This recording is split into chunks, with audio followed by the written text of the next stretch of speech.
नमस्कार, मैं हूं विनोद जांगड़। आप देख रहे हैं बालाजी न्यूज नेटवर्क। साथियों, जैसा कि आपको पता है, गंगापुर सिटी के जो नया गांव है वहां के एक लाल ने इन दिनों कमाल किया हुआ है और वो लाल मेरे साथ में बैठे हुए हैं। नाम है इनका सर्वमित्र रवि भाई। सर्वमित्र रवि भाई के नाम से ये आजकल सोशल मीडिया पर चर्चा में है और हम आपको बता देते हैं कि ये क्यों चर्चा में बने हुए हैं। ये सर्वमित्र, जैसा कि नाम से ही आपको पता चल रहा है कि सर्वमित्र यानी कि ये सांपों के मित्र है। सांपों से इस प्रकार से ये खेलते हैं मानो सांप इनके लिए खिलौना हो और सांपों की जान बचाने का ये काम करते हैं। तो आज हम रवि भाई से बातचीत करने के लिए इन्हीं के घर पर आए हुए हैं और जानेंगे इनके खास जीवन के पहलुओं के बारे में, किस प्रकार से इनको ये शौक़ लगा, क्या इनकी स्थिति है, किस प्रकार से ये अपना जीवन यापन कर रहे हैं। सब बातों को लेकर हम आज इनसे खास बातचीत करने वाले हैं। तो सबसे पहले मैं रवि भाई आपका स्वागत करता हूं बालाजी न्यूज नेटवर्क में। नमस्कार विनोद जी, मैं भी आपको बहुत बहुत धन्यवाद देना चाहता हूं कि आज हमारे एक छोटे से गांव में आप पधारे हैं। रवि भाई, सबसे पहले तो मैं आपका जो गाँव है नया गाँव, यहाँ पर हमने देखा कि यानी कि बहुत ही छोटा गांव है और यहाँ के जो लोग हैं बड़े सीधे और सरल है और आप यहाँ पर रहकर जो सांपों की जान बचाने का काम कर रहे हैं।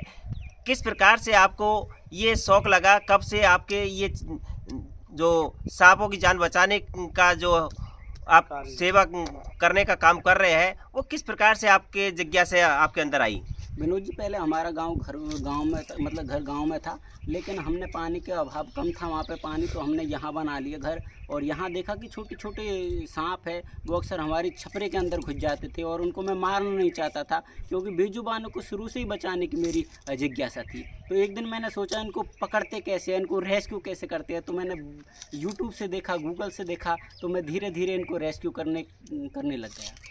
देखिए, बता रहे हैं कि गूगल से और यूट्यूब के ज़रिए इन्होंने उस जानकारी को जुटाया कि आखिर ये जो जीव है इनको कैसे बचाया जाए, किस प्रकार से इनकी कितनी प्रजातियां होती है। इन सब बातों को लेकर इन्होंने गूगल से सर्च किया और वहां से इनको सीखने को मिला। लेकिन ये सबसे बड़ी बात है कि आप जो जहरीले जो कोबरा नाग होते हैं उनसे भी आप सीधा यानी कि आप देखते हैं कि हम खिलौने की तरह खेलते हो।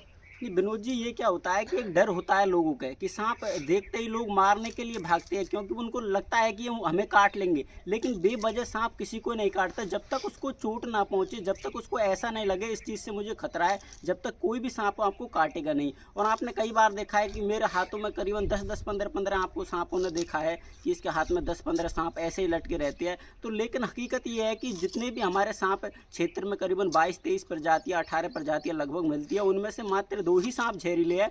उनके अलावा जितने भी सांप है सब बिना जहर वाले हैं।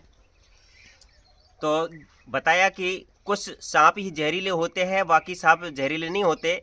और रवि भाई, हम बात करें, हम देख पा रहे हैं कि आपका जो घर है, आप जंगलों में रह रहे हैं। किस प्रकार से आप अपनी जीविका चला रहे हैं, आपकी घर परिवार में कौन कौन है, ये भी हम आपसे जानना चाहेंगे। विनोद जी, मेरे परिवार में मेरी माँ है और मुझसे बड़ा भाई है और हमारी थोड़ी बहुत यहाँ ज़मीन है जिसमें हम गुजारा वसारा करके अपने जीवन को यापन कर रहे हैं। यानी कि रवि भाई बता रहे हैं कि हम 2 भाई हैं और इनकी माँ है, यानी कि पापा जी आपके गुजर गए? हाँ, पापा जी मेरे नहीं, बचपन में गुजर गए थे जब हम करीबन 4 या 5 साल के थे।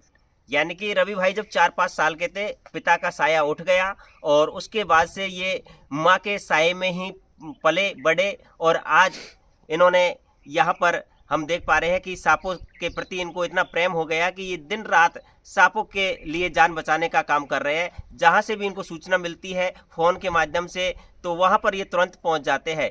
लेकिन रवि भाई, इस महंगाई के ज़माने में आप कैसे अपनी जीविका चला पाते होंगे, क्योंकि हम देख पा रहे हैं कि जीविका का कोई साधन नहीं है। जीविका के साथ यही है, बस हमारे पास किस खेती और जितना भी हमको मिलता है हमारा इससे गुजारा बसारा होता रहता है।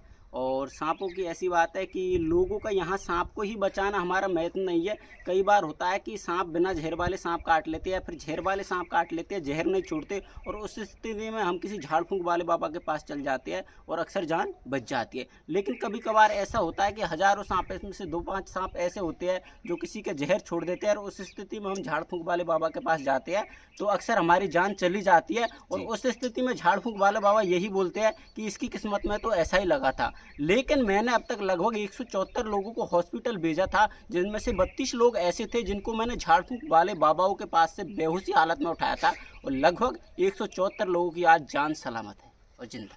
यानी कि 174 लोगों की जान आपने बचाई। हाँ, ये मैंने मेरे हाथों से बचाई है, जिनको मेरे माध्यम से भेजा गया था।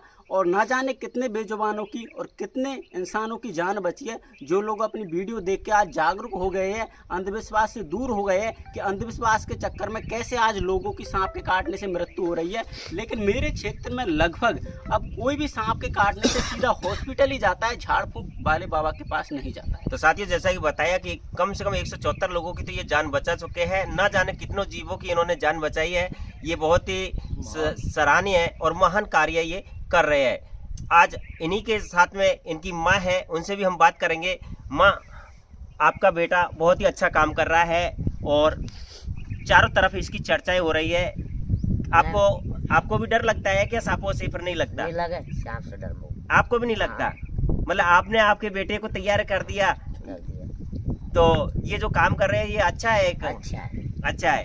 तो देखिए, कहते हैं ना, संस्कार माँ से मिलते हैं। खुशी, यानी आप भी खुश हो?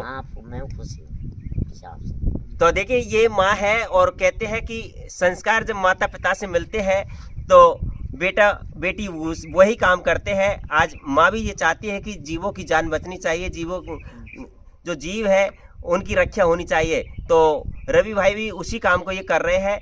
साथियों, लेकिन मैं एक बार फिर से आपको वो बात बता देता हूँ कि रवि भाई की जो आर्थिक स्थिति है वो दयनीय है।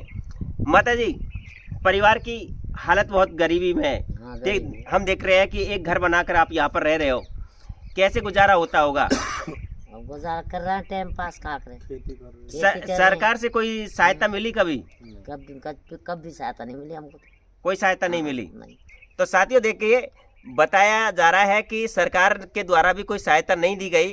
तो मैं शासन प्रशासन के उन अधिकारियों से भी कहना चाहूँगा कि एक ऐसा परिवार जो जीवों की रक्षा के लिए काम कर रहा है, दिन रात, यानी कि परोपकारिता का काम कर रहा है, लोगों को जागरूक करने का काम कर रहा है, लोगों के बीच में अंधविश्वास को दूर करने का काम कर रहा है, और उसने कम से कम 200 लोगों की जान बचाने का काम तो वो अब तक कर चुके हैं, और ना जाने कितने जीवों की जान वो उन्होंने बचाई है। जैसा कि बताया गया कि 4000 से ज़्यादा जो सांप है, जो जहरीले सांप है, उनको उन्होंने रेस्क्यू करके दूर जंगल में छोड़ा है, तो उनकी जान भी उन्होंने बचाई है। तो मैं शासन प्रशासन के उन अधिकारियों से कहना चाहूँगा, राजस्थान सरकार के नुमाइंदों से कहना चाहूँगा कि ऐसे गरीब परिवार जो गूदड़ी के लाल है, जो जीवों की रक्षा करने का काम करते हैं, यहाँ पर आपकी जो जन कल्याणकारी योजनाएं हैं उनका लाभ इन लोगों को नहीं मिल पाया है। तो प्लीज़ आप ऐसे जो परोपकारिता के काम में दिन रात लगे हुए हैं, उनकी सहायता का काम भी आप कीजिए, उन तक भी आपकी सहायता पहुंचनी चाहिए, और एक बड़ा मंच ऐसे लोगों को मिलना चाहिए जो दिन रात जीवों की रक्षा करने का काम करते हैं। तो साथियों, रवि भाई, क्या अपील आप लोगों से करना चाहोगे? मैं लोगों से यही अपील करना चाहूँगा कि जब भी कोई सांप आपको काटता है तो सीधा हॉस्पिटल जाना है, क्योंकि जान है तो जहान है। अगर आप जिंदा है तो सब कुछ कर सकते हैं, क्योंकि इन झाड़ फूंक वाले बाबाओं के पास अगर आप किसी दिन किसी सांप ने काट लिया और जहर छोड़ दिया तो उस स्थिति में आपकी केवल मौत ही होगी। तो आपको ज़्यादा से ज़्यादा इन बेजुबानों की भी जान बचानी है, क्योंकि ये बेजुबान है, ये प्रकृति को जैव श्रृंखला होती है, वो हमारे प्रकृति के संतुलन को बनाए रखने के लिए होती है। जैसे एक सांप है, किसान मित्र सांप जिसको कहा जाता है, रेट स्नेक, जिसको अक्सर देखा होगा कि हमारे गाँव आसपास के जितने भी गाँव है, सभी बच्चे उससे खेलते रहते हैं और उसको रेस्क्यू कर लेते हैं और उसको जंगल में भी छोड़ देते हैं, क्योंकि यहाँ लोग जागरूक हो चुके हैं। बिल्कुल, तो मेरा यही आपसे अपील है कि इंसानियत और मानवता को बनाए रखें और इन बेजुबानों की सहायता करते रहे, और ज़्यादा से ज़्यादा विनोद भाई की वीडियो को शेयर करें, जिससे कि ऐसे हमारे न्यूज़ वाले हैं उनके सहारे के माध्यम से इन बेजुबानों की जान बच सके। साथियों, हमारे जो साथी है बीपी राज जी, हम आपसे भी बात करना चाहेंगे जी। रवि भाई के बारे में चारों तरफ चर्चाएं हैं, लेकिन बड़ा मंच अभी तक इस भाई को नहीं मिल पाया है। कई जीवों की जान इसने बचाई है, और सांपों की ही नहीं, कई जो दूसरे जानवर होते हैं उनको भी बचाने का ये काम करते हैं। कई बार, एक बार हमने देखा कि एक बिल्ली जो कुएं में गिरी हुई थी उसको भी इन्होंने बाहर निकाला। कई बार कुत्ते जो होते हैं उनको भी, यानी कि कई जो अजगर है वो कुएं में पड़े रहते हैं उनको बाहर निकालने का काम इन्होंने किया है, और न जाने कितने लोगों की जान ये अब तक बचा चुके हैं। तो ऐसे जो होनहार गुदड़ी के लाल है उनके लिए आप क्या कहना चाहोगे? हम ये कहना चाहेंगे सर, ऐसा इंसान जो इंसानियत समझ सकते हैं, हर कोई आदमी नहीं हो सकता। इनके अंदर इंसानियत है, कोई जातिवादी नहीं है इनके अंदर, और ये बहुत महान काम कर रहे हैं और अच्छा काम कर रहे हैं। और इनको हम सरकार से क्या आप कहना चाहोगे ऐसे युवाओं के लिए? सरकार से ये कहेंगे जो भी ऐसी मांग होगी उनको हम रखेंगे, सरकार के सामने प्रस्तावित रखेंगे और इनको मांग का फायदा उठाएंगे। ये हम सरकार से मांग, यानी ऐसे लोगों के लिए सरकार को सहायता करनी चाहिए। बिल्कुल। तो देखिए, बहुत ही अच्छा और नेक कार्य कर रहे हैं, और आज हमने इनसे खास बातचीत की, कई जानकारी इन्होंने हमें बताई कि सांपों से आपको डरना नहीं चाहिए। सांप जो होते हैं, कुछ ही सांप जहरीले होते हैं, बाकी सांप किसान मित्र के रूप में होते हैं, उनसे डरना भी नहीं चाहिए, और झाड़ फूक के चक्कर में आपको नहीं पड़ना चाहिए। जब भी आप पर कोई अटैक सांप कर दे तो ऐसे जो पीड़ित लोग हैं, जो जिनको सांप ने काट लिया, तो उन्हें तुरंत हॉस्पिटल पहुंचाना चाहिए। साथियों, इस वीडियो को आप ज़्यादा से ज़्यादा शेयर करें। सच सटीक निष्पक्ष खबरों के लिए देखते रहे बालाजी न्यूज नेटवर्क।